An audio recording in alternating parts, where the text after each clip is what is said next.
Harihi Om. Shri Gurubhyo Namaha. These slokas are recorded by separating the stanza word by word for easy learning. Please share your feedback in the comment. Kindly subscribe and share to others. Om Namo Bhagavate Vasudevaya. Om Namo Narayanaya. Sloka 2. The dangerous snake was looking upwards. Even though the Gopas hit it with burning sticks, it did not let go of Nandagopa. The Gopas then fell at your feet and begged you to save him. Then you went near the snake and touched it with your foot. Immediately, the snake turned back into its original form, a celestial being called Vidyadhara, and got back his true body. தசகம் 70 ஸ்லோகம் 2 எளிய அர்த்தம். அந்த பயங்கரமான பாம்பு மேலே நோக்கியவாறே இருந்தது. கோபர்கள் அதை எரியும் குச்சிகளால் அடித்தாலும் அது நந்தகோபரை விட்டுவிடவில்லை. பிறகு கோபர்கள் உன் பாதங்களில் விழுந்து அவரை காப்பாற்று என்று வேண்டினார்கள். உடனே நீ பாம்பின் அருகே சென்று உன் பாதத்தால் அதை தொட்டாய். உடனடியாக அந்த பாம்பு அதன் உண்மையான வடிவமான ஒரு வானுலக வாசியான வித்யாதரனாக மாறி തനത് സുയരൂപത്തെ വിട്ടുകൊണ്ടത്. 2. ആ ഭീകരമായ പാമ്പ് മേൽപോട്ട് നോക്കിയിരിക്കുകയായിരുന്നു. ഗോപന്മാർ കത്തുന്ന മരം കൊണ്ട് അതിനെ അടിച്ചെങ്കിലും അത് നന്ദഗോപനെ വിട്ടില്ല. തുടർന്ന് ഗോപന്മാർ നിന്റെ കാൽപാദങ്ങളിൽ വീണ് അവനെ രക്ഷിക്കണം എന്ന് പ്രാർത്ഥിച്ചു.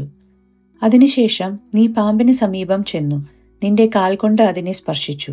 ഉടൻ തന്നെ ആ പാമ്പ് അതിന്റെ യഥാർത്ഥ രൂപമായ ഒരു ദിവ്യപുരുഷനായി വിദ്യാധരനായി മാറി സ്വന്തം ശരീരം വീണ്ടെടുത്തു. ശ്രീമൻ നാരായണീയം ദശകം 70 ശ്ലോക 2.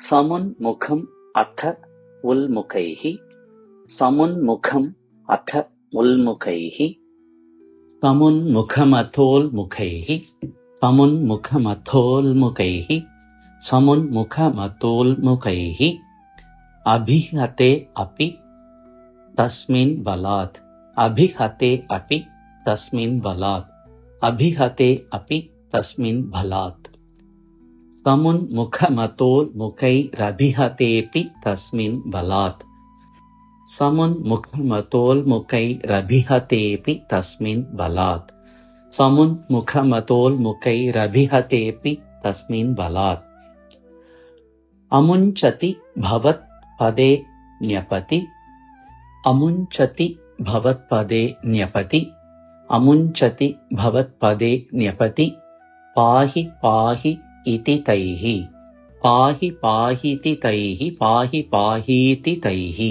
പാഹി പാഹീതി തൈഹി പാഹി പാഹീതി തൈഹി അമുഞ്ചതി ഭവത് പദേ ന്യപതി പാഹി പാഹീതി തൈഹി അമുഞ്ചതി ഭവത് പദേ ന്യപതി പാഹി പാഹീതി തൈഹി അമുഞ്ചതി ഭവത് പദേ ന്യപതി പാഹി പാഹീതി തൈഹി സമുന്മുഖമഥോൽമുഖൈരഭിഹതേപി തസ്മിൻ ബലാത് അമുഞ്ചതി ഭവത് പദേ ന്യപതി പാഹി പാഹീതി തൈഹി സമുന്മുഖമഥോൽമുഖൈരഭിഹതേപി തസ്മിൻ ബലാത് അമുഞ്ചതി ഭവത് പദേ ന്യപതി പാഹി പാഹീതി തൈഹി സമുന്മുഖമഥോൽമുഖൈരഭിഹതേപി തസ്മിൻ ബലാത് അമുഞ്ചതി ഭവത് പദേ ന്യപതി പാഹി പാഹീതി തൈഹി തദാ ഖലു പദാ ഭവാൻ തദാ ഖലു പദാ ഭവാൻ തദാ ഖലു പദാ ഭവാൻ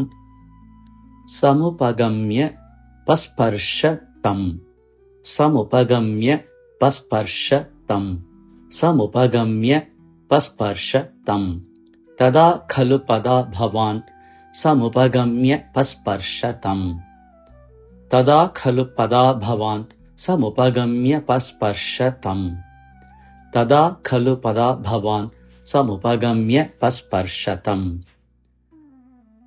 ബഭൗ സ ച നിജാം തനും ബഭൗ സ ച നിജാം തനും ബഭൗ സ ച നിജാം തനും समुपसाद्य वैद्याधरीं समुपसाद्य वैद्याधरीं समुपसाद्य वैद्याधरीं बभौ सज निजां तनुं समुपसाद्य वैद्याधरीं बभौ सज निजां तनुं समुपसाद्य वैद्याधरीं बभौ सच निजां तनुं समुपसाद्य वैद्याधरीं तदा खलु पदा भवान् समुपगम्य पस्पर्शतम् बभौ सच निजां तनुं समुपसाद्य वैद्याधरीं तदा खलु पदा भवान् समुपगम्य पस्पर्शतम् बभौ सच निजां तनुं समुपसाद्य वैद्याधरीं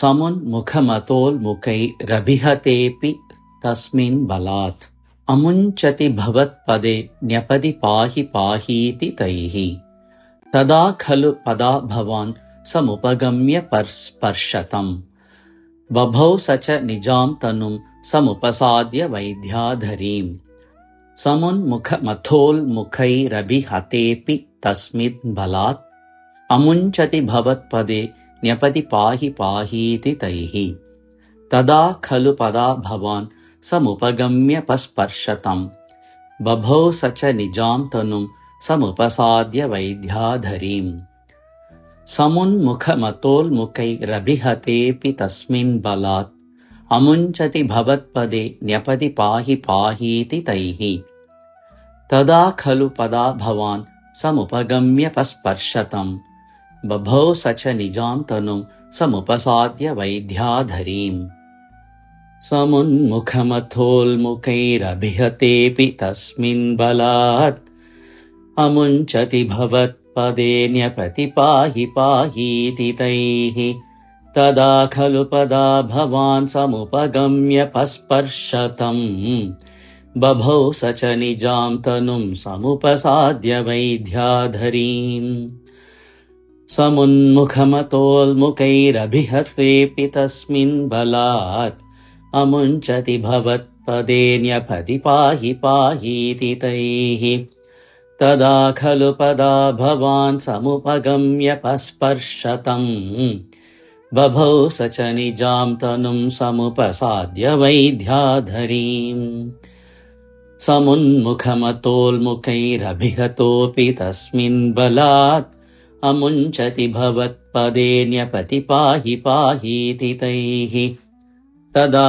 खलु पदा भवान् समुपगम्य स्पर्शतम् बभौ सच निजां तनुं समुपसाद्य वैद्याधरीम्